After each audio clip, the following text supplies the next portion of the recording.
A $4 a day mitochondria pill versus a 20-cent probiotic, and in the 2026 trial data, one of them beats the other by roughly 12% on muscle strength, but the other one wins on cost by a factor of 20. Here's exactly which is which, who each one is actually for, and the endpoint the Urolithin A hype machine keeps quietly leaving out. Because here's the catch, 60% of you literally cannot make Urolithin A from food, no matter how much pomegranate juice you drink. That's not marketing, that's the pharmacokinetics paper, so let's untangle this properly. First, we have to fix a mistake almost every article online makes. Urolithin A is not a probiotic. A probiotic is a live bacterium, Lactobacillus bifidobacterium, the stuff in your yogurt. Urolithin A is a postbiotic. It's a small molecule, a metabolite, the finished product your gut bacteria spit out after they chew on L-arginines from pomegranates, walnuts, raspberries, and strawberries. So when you swallow a Urolithin A capsule, you're skipping the bacteria entirely and taking the end result directly. That distinction matters because it changes the whole comparison. We're not comparing two bugs, we're comparing a live culture supplement against a molecule that used to require the right bugs to exist, which brings us to the gut lottery. Here's a number that reframes this whole debate. In the bioavailability paper published in the European Journal of Clinical Nutrition in 2022, researchers looked at how many people actually produce meaningful urolithin A from food. Only about 40% of adults carry the right microbes, mostly certain Gordonibacter species, to convert L-arginines into the molecule. And only about 12% have detectable urolithin A in their blood at baseline. Which means if you're in the majority, that fancy pomegranate juice is doing you a lot less than the marketing implies. And here's the twist that catches people off guard. Taking a standard probiotic does not fix this. The strains that produce urolithin A are almost never in commercial probiotics. A 2025 symbiotic trial confirmed it. You need both the right bacteria and the L-arginine substrate, and even then, results are inconsistent. So direct supplementation of urolithin A bypasses the whole lottery. That's the argument for the pricey pill. Now let's see if the trial data actually backs it up. The headline trial is Atlas, published in Cell Reports Medicine in 2022. 88 middle-aged, overweight adults, 4 months, randomized to either 500 milligrams of urolithin A per day, 1,000 milligrams, or placebo. The results the internet loves: hamstring strength up 12% at the 500 milligram dose, knee flexion up about 10.6%, and clinically meaningful bumps in VO2 peak. That's aerobic fitness. C-reactive protein, a marker of inflammation, dropped significantly too. At 1,000 milligrams, hamstring strength went up about 9.8%, aerobic fitness improved around 10%, and muscle biopsies showed activation of mitophagy. That's your cells recycling worn-out mitochondria and replacing them with new ones. That's the mechanism people get excited about. But here's the catch nobody on YouTube mentions. The primary endpoint of Atlas, peak power output, was not statistically significant. Every 12% strength number you've seen quoted is a secondary endpoint. That doesn't mean it's fake, but it does mean the strongest evidence is suggestive rather than airtight. A July 2025 systematic review on MedRxiv agreed.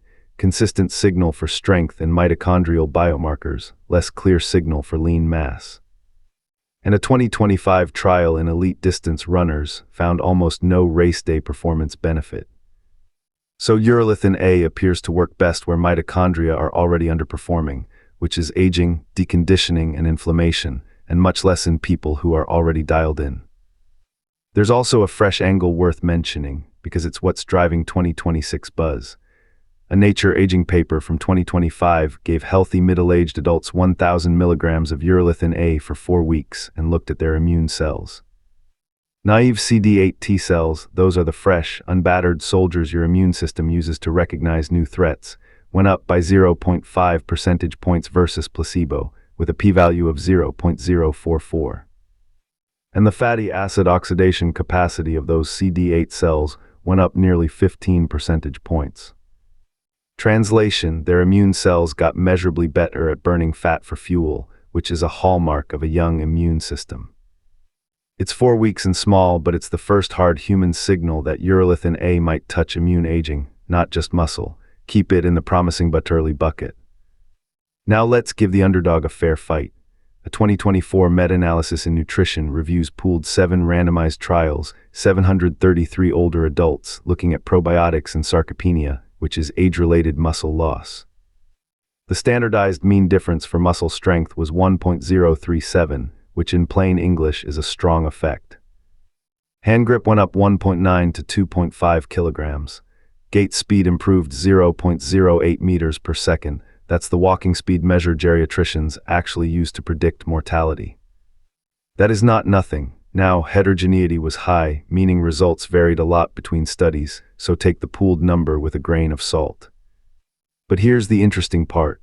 On gut symptoms, a 2025 umbrella meta-analysis found probiotics cut the risk of diarrhea by 56% and nausea by 41%.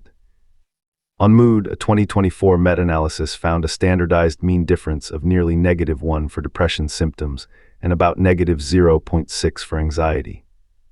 Those are meaningful numbers, so the probiotic story is smaller, broader effects across gut, mood, muscle, and immune function at roughly 1/10 the price, which is where cost enters the picture.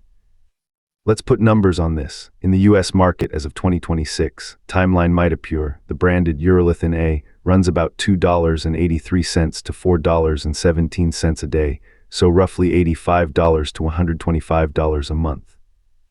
That's the premium tier, and Amazentes holds the patent on mitophagy induction, US patent 11,969,408, which is why the branded stuff stays expensive.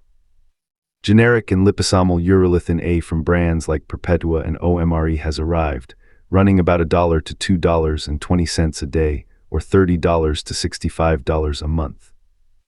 And a solid probiotic, Culturelle Costco Kirkland, generic Lactobacillus rhamnosus GG at 10 billion CFU, runs 20 to 59 cents a day, so $6 to $18 a month.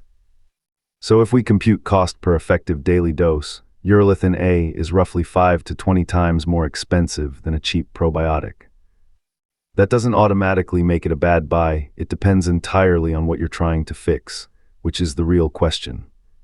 Before I hand you the verdict, let me clear 4 things that trip people up. 1. Eating more pomegranate does not necessarily equal more Urolithin A, only true for the 40% with the right microbes. 2. Any old probiotic will not turn you into a Urolithin A producer. You need specific Gordonibacter strains, which are essentially never in commercial products. 3. Urolithin A does not build muscle in the hypertrophy sense. It improves mitochondrial quality, which shows up as strength and endurance, but lean mass gains are inconsistent across trials. 4. More is not better. In Atlas, 1,000 milligrams did not beat 500 milligrams on strength. The higher dose only pulled ahead on aerobic endurance and the immune markers. For most people chasing strength and recovery, 500 milligrams is the sweet spot. And one more, expensive does not equal effective. The pharmacokinetics paper is clear. Dose drives blood levels, not brand. A generic at the right dose delivers similar plasma exposure to the branded version. Here's the clean who takes what. Take Urolithin A if you're 40 or older and noticing your legs give up on stairs faster than they used to, your grip feels weaker, your recovery from workouts has stretched out, and you've already dialed in the fundamentals: sleep, protein around 1.6 grams per kilogram of body weight, and resistance training 2 to 3 times a week. Start at 500 milligrams a day, taken with a fatty meal because fat improves absorption, and give it at least 4 months. That's the trial duration. Anything less and you're just window shopping. Take a cheap probiotic instead if your main issues are digestive, IBS, bloating, post-antibiotic recovery, or if you want a broad, low-cost hedge on gut, mood, and general muscle health. Go for a multi-strain with Lactobacillus rhamnosus, GG, plus Bifidobacterium lactis at 10 to 25 billion CFU per day. Take both if your budget allows and you want comprehensive coverage. The two work on different systems and don't compete. A quick safety note that matters. If you're on immunosuppressants, biologics for autoimmune disease, or anticoagulants, get medical clearance before starting Urolithin A because mitophagy activation is a real biological lever. Skip it if you're pregnant or breastfeeding. It hasn't been studied there. Probiotics are extremely safe for most people, but skip them if you're severely immunocompromised, have a central venous catheter, or are critically ill, because rare bacteremia has been reported. Here's the compact version to walk away with. Urolithin A has larger, more targeted effect sizes for mitochondria, strength, and endurance in aging adults, but the primary endpoint of its flagship trial missed, and it costs 5 to 20 times more than a probiotic. A cheap probiotic has smaller effects but hits a wider set of outcomes, gut, mood, some strength, for roughly the price of a coffee per week. If you're deconditioned or middle-aged and specifically want mitochondrial support, Urolithin A at 500 milligrams a day is the more mechanistically direct bet. If you want a broad, evidence-backed baseline and don't want to spend much, a multi-strain probiotic is a very defensible starting point. And if you're an elite athlete already at your ceiling, the 2025 runner data suggests Urolithin A probably won't move your needle. Match the tool to the job, give it the trial-length runway to work, and don't confuse expensive with better. If this was useful, tell me in the comments which one you're leaning toward and why. I read them. Take care of yourselves, and I'll see you in the next one.